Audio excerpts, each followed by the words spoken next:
Reissue तक ये क्या कर रहे हैं प्रैक्टिकल, अभी थ्योरी का बात किया ना हम लोग, प्रैक्टिकल का बात कर रहे हैं कि रीइश्यू तक आता है किसमें, शेयर्स में। चलिए आगे, मतलब इशू से लेके रीइश्यू तक क्लियर हो गया, इशू फोरफीचर भी आएगा, रीइश्यू भी आएगा। चलिए नेक्स्ट, फिर लिखिए issue of shares for consideration other than cash, issue of shares for consideration other than cash. फिर नेक्स्ट लिखिए शेयर हो चाहे डिवेंचर हो, ठीक है, शेयर डिवेंचर कुछ भी हो सकता है, स्लैश डिवेंचर भी लिख लीजिए। जब पैसा नहीं लेंगे तो क्या बोलते हैं, अदर देन कैश ना, ठीक है। फिर नेक्स्ट लिखिए सिंपल डिवेंचर प्रैक्टिकल, सिंपल देख लेना है कि उसका डिवेंचर चैप्टर वाला, ठीक है, कि डिवेंचर अगर इशू कर रहे तो इशू में तो सेम एंट्री होता है, बस वहां शेयर कैपिटल लिखते हैं, यहाँ क्या लिखते हैं, बस डिवेंचर्स है ना। और इसके अंदर जैसे discount on issue, discount on issue of debenture वाला जो है उसका स्पेशल ट्रीटमेंट होता है, वो देखना चाहिए। अगर हम इशू कर रहे हैं कितना पे, पार पे, लेकिन रिडीम हो रहा है डिस्काउंट पे या प्रीमियम पे, तो इसका हम लोग देखिए ना अलग एंट्री होता है ना, लॉस ऑन इशू ऑफ आ जाता है ना, एंट्री करते थे ना हम लोग, बैंक अकाउंट डेबिट पैसा आया, loss on issue of debentures ये करते थे, है ना, टू, फिर जैसे जिसमें जाएगा डिवेंचर्स में, और प्रीमियम का है तो टू प्रीमियम, तो मतलब ये वाला जो रहता है कि इशू कर रहे हैं पार पे या प्रीमियम पे या डिस्काउंट पे, और उसका रिडम्पशन कब हो रहा है, पार, प्रीमियम या डिस्काउंट वाला, ये देखना है आपको। क्लियर हुआ क्या बोल रहे हैं, समझ में आ रहा है ना। प्रीमियम जब हम लोग का ये आया हुआ है क्वेश्चन पहले, अभी आपको दिखेगा, ठीक है। चलिए नेक्स्ट, फिर वैल्यूएशन ऑफ गुडविल और valuation of shares, valuation of goodwill and valuation of share, practical का बात कर रहे हैं कि इसका प्रैक्टिकल आपको देखना है। और इसमें फिर नेक्स्ट लिखिए preparation of financial statements, preparation of financial statement बोल सकते हैं या फाइनल अकाउंट्स बोल सकते हैं, preparation of final account slash financial statements, तो उसमें क्या बनता है, प्रॉफिट लॉस अकाउंट और बैलेंस शीट, ये सब जो बनता है, ठीक है। फॉर्मेट पता होना चाहिए आपको, फॉर्मेट भी, हाँ एक तो प्रैक्टिकल के लिए भी इंपॉर्टेंट है प्लस फॉर्मेट भी। नेक्स्ट, अच्छा कैश फ्लो स्टेटमेंट भी जोड़िए, कैश फ्लो स्टेटमेंट भी, फाइनेंशियल स्टेटमेंट तीनों चीज लेते हैं ना हम लोग, क्या क्या, बैलेंस शीट, दूसरा नाम क्या बोलते हैं बैलेंस शीट का, फाइनेंशियल पोजीशन, फिर क्या है स्टेटमेंट ऑफ प्रॉफिट लॉस, दूसरा नाम क्या है, इनकम स्टेटमेंट बोलते हैं या फाइनेंशियल परफॉर्मेंस बोलते हैं। क्लियर है, कैश फ्लो स्टेटमेंट, इसमें क्या निकालते हैं, कैश का इनफ्लो और आउटफ्लो, ठीक है। चल ये हो गया, क्वेश्चन भी आ सकता है प्रैक्टिकल भी फॉर्मेट भी, दोनों चीज लिख लीजिए ब्रैकेट में, प्रैक्टिकल प्लस फॉर्मेट, ठीक है, दोनों इंपॉर्टेंट।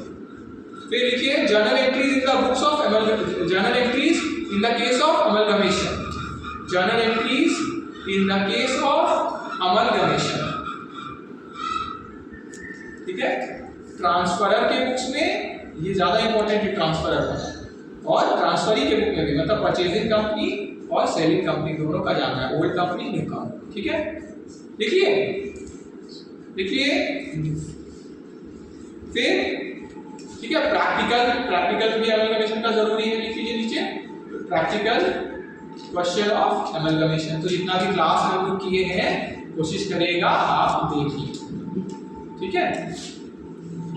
फिर नेक्स्ट लिखिए इंटरनल रिकंस्ट्रक्शन का, इंटरनल रिकंस्ट्रक्शन ब्रैकेट में लिखिए जर्नल एंट्रीज भी जानना है, और इसका प्रैक्टिकल क्वेश्चन भी उसको भी देखना है, ठीक है। फिर नेक्स्ट लिखिए बहुत इंपॉर्टेंट, बहुत बार आता है, होल्डिंग एंड सब्सिडियरी, जो कंप्लीट किया है, होल्डिंग एंड सब्सिडियरी, ठीक है, वेरी इंपॉर्टेंट, लिख लीजिए इसको, ये आपको लगभग हर साल में दिखेगा आपको, शेयर वाला हर साल में दिखता है लगभग, और ये होल्डिंग एंड सब्सिडियरी वाला हर साल में दिखता है लगभग, ठीक है, मतलब क्योंकि इंपॉर्टेंट है। फिर लिखिए liquidators final statement of account, liquidators final statement of account,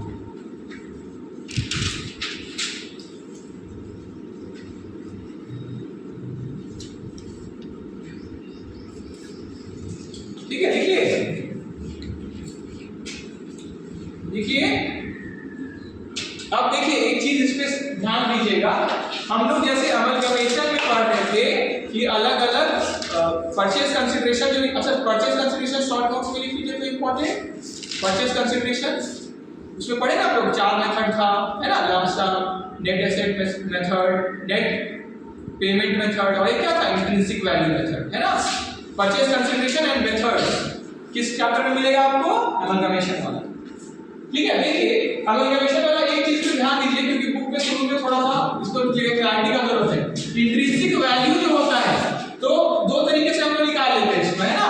क्या करते हैं, नेट एसेट जितना आया, नेट एसेट क्या होता है, जितना भी एसेट्स है माइनस लायबिलिटीज, और इसमें कितना वैल्यू उसका माना गया है, फेयर वैल्यू पे जितना माना गया है उससे माइनस क्या करते हैं, एसेट का वैल्यू से माइनस लायबिलिटीज का वैल्यू। डिवाइड किससे करते हैं हम लोग? शेयर से, कितना नंबर ऑफ शेयर से। तो एक तो हो गया ये निकालने का तरीका किससे, नेट एसेट से, और दूसरा तरीका इसका क्या होता है, जो शेयर होल्डर का हम लोग लेते हैं, यहाँ किससे निकाले, एसेट और लायबिलिटी से इंट्रिंसिक वैल्यू निकाले। इंट्रिंसिक वैल्यू एक शेयर का असल दाम क्या, ठीक है, कंपनी का एसेट और लायबिलिटी के साथ। एक और तरीका है क्या, जब हम क्या फॉलो करते हैं, जब शेयर होल्डर का पैसा देखते हैं, मतलब शेयर होल्डर का जैसे दिया हुआ शेयर कैपिटल, तो शेयर होल्डर्स फंड का हम लोग देखते हैं, शेयर कैपिटल दिया हुआ है और इसमें रिजर्व्स एंड सरप्लस आ गया है, ठीक है, और मान लीजिए फिक्टिशियस एसेट्स कुछ है, तो उसको तो हम लोग क्या करते हैं, लेस कर देते हैं fictitious assets divided by number of shares.